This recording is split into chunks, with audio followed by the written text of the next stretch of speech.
শীতকাল এলেই আমাদের হাসব্যান্ড ওয়াইফে দুইজনের ভীষণ পছন্দের এই পিঠেটা কিন্তু আমরা বানিয়ে থাকি। শুধুমাত্র শীতকালে যে বানাই তা নয়, বছরের যে কোনো সময় যদি আমাদের খেতে মন চায় তাহলে কিন্তু আমরা এটা বানিয়ে ফেলি। ভীষণই সফট এবং সাদা ধপধপে এই পিঠে কিভাবে বানিয়েছি আজকে তার পুরো ডিটেলস রেসিপি তোমাদের সঙ্গে শেয়ার করতে চলে এলাম। এছাড়াও পছন্দের পিঠের তালিকায় রয়েছে মালপোয়া আর পাটিসাপটা। তবে এটা যেহেতু খুবই তাড়াতাড়ি এবং যে কোনো ঝামেলা ছাড়া বানিয়ে ফেলা যায়, সেই জন্য এই পিঠেটা আমাদের বেশি ভালো লাগে। নমস্কার, আমি মধুমিতা।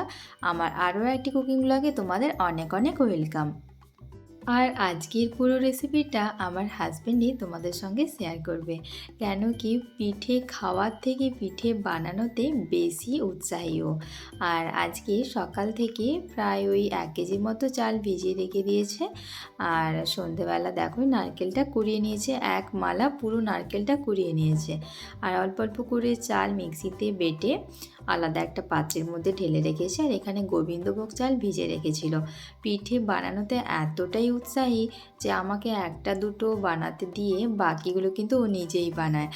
আর এখানে দেখো আমার মেয়েও এবছর থেকে নিজের বাবার সঙ্গে যোগ দিয়েছে পিঠে বানানোয়, মানে রান্নাঘরে আমাদের সঙ্গেও আছেই। আর পুরো চালটা বাটা হয়ে গেছে। এখন পিঠের জন্য ব্যাটারটা আলাদা করে প্রিপেয়ার করতে হবে। তো আলাদা একটা পাত্রের মধ্যে এই প্লেটের মতো যে পাত্রগুলো রয়েছে ওই রকম সাইজে প্লেটে করে 4 প্লেট ব্যাটার নিয়ে নিয়েছে। তারপরে ওখান থেকে এক মুঠো নারকেল কোড়া দিয়েছে। আর হাতের মাপ করে সামান্য পরিমাণ একটু লবণ দিয়েছে। তারপর এটাকে ভালো করে মিক্স করে নিয়ে পরিমাণ মতো জল দিয়েছে। ওই যে প্লেটের মাপে চালের ব্যাটারটা দিয়েছে, তো ওই প্লেটের মাপ করেই 2 প্লেট এখানে জল দিয়ে ব্যাটারটা ভালো করে গুলে নিয়েছে। দেখো ব্যাটারের কনসিস্টেন্সিটা, এটা কিন্তু খুব বেশি মানে জলের মতো পাতলা নয়, আবার খুব বেশি ঘনও নয়। একদম মাপে মাপে কিন্তু 2 প্লেট এখানে জল দিয়েছে। আর ব্যাটারটা কিন্তু একদম রেডি। তো পিঠে যে ওই নিজেই বানায়, আমি যখন আজকে ভিডিও করব বললাম তো বললো যে একটা দুটো বানাতে দেবে, বাদ বাকি ও নিজেই বানাবে। তো যাকে প্রথম থেকে ওই শুরু করেছিল বানানোটা। আর এখানে একটা বেগুনের বোঁটা কেটে নিয়েছি।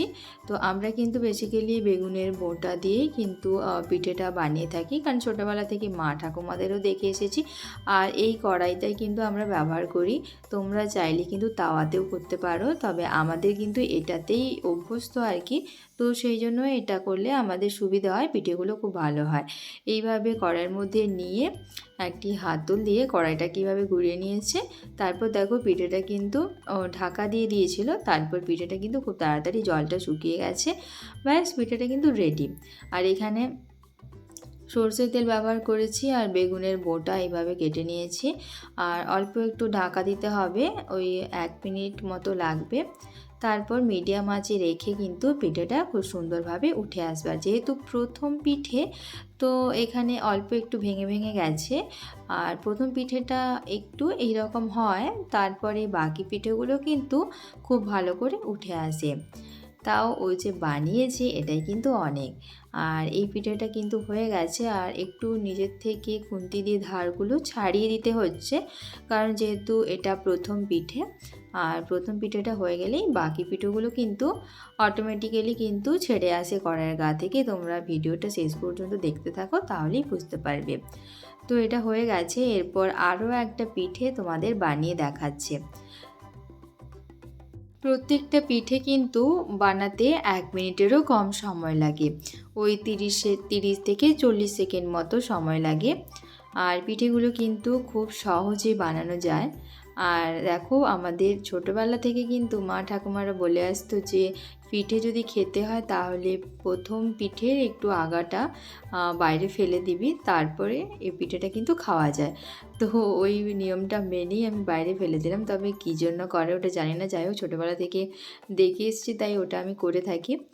আর এদিকে দেখো আরেকটা যে ব্যাটারটা দিয়েছিল সেই পিঠেটাও কিন্তু খুব সুন্দরভাবে উঠে গেছে। তো বললাম আগেই যে সেকেন্ড মানে পরপর যে পিঠেগুলো তৈরি হতে থাকবে সেইগুলো কিন্তু খুব ভালো করে উঠে যাবে।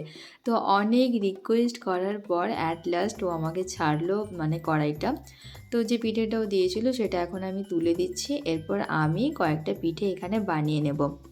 সেম প্রসেসেই প্রথমে ওই বেগুনের বোঁটাটা দিয়ে তেল লাগিয়ে কড়াইয়ের মধ্যে ভালো করে তেলটা লাগিয়ে নিয়েছি। তারপরে অল্প একটু ব্যাটার দিয়ে এইভাবে কড়াইয়ের হাতলটা ধরে কিন্তু ঘুরিয়ে নিয়েছি। তারপর ওটাকে মিডিয়াম আঁচে রেখে দিতে হবে।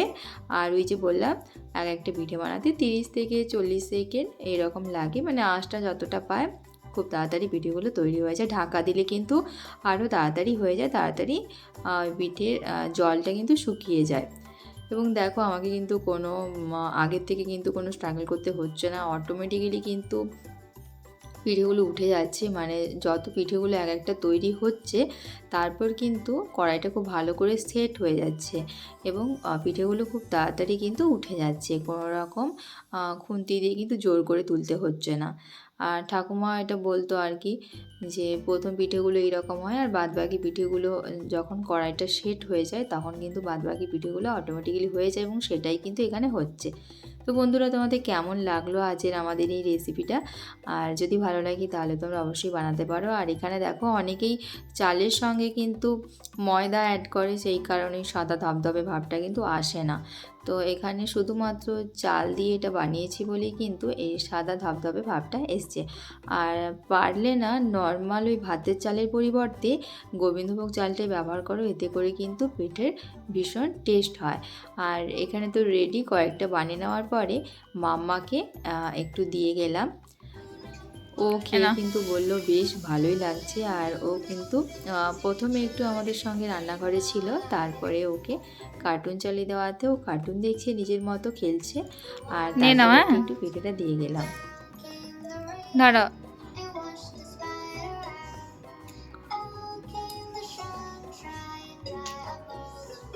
সমস্ত পিঠেগুলো বানিয়ে নেওয়ার পরে আলাদা একটা প্লেটের মধ্যে সার্ভ করে নিচ্ছি। আর আমি এটা সার্ভ করছি খেজুর গুড়ের সঙ্গে। আর এই গুড়টা এখানে নিয়ে এসেছি আমাদের ওই পাহাড়ি এলাকা বাঘমুন্ডি থেকে। আর ওখানে ওর একজন কলিগসের থ্রুতে ও গুড়টা আনিয়েছে। আর এই খেজুর গুড়টা কিন্তু ভীষণ ভালো খেতে। নর্মালি দোকানে বা বাজারে যে গুড়গুলো পাওয়া যায় সেটা থেকে ডাইরেক্ট ওই গুড়শাল থেকে আনা হয় বলে এটার মধ্যে কিন্তু কোনো পাথর বা দানা থাকে না, একদম ফ্রেশ। আর কালারটা দেখো কত সুন্দর আর সেই রকম টেস্ট। আর আমি তো এমনিই খেয়ে নিই, মাঝে মধ্যে বার করে এমনিই খেয়ে নিই। আর মাম্মাও মাঝে মাঝে আমার সঙ্গে একটু খায়।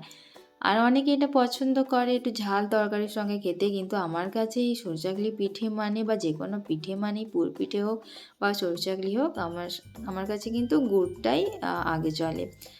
তো তোমাদের যদি ভালো লাগে তোমরা অবশ্যই এরকম বানিও।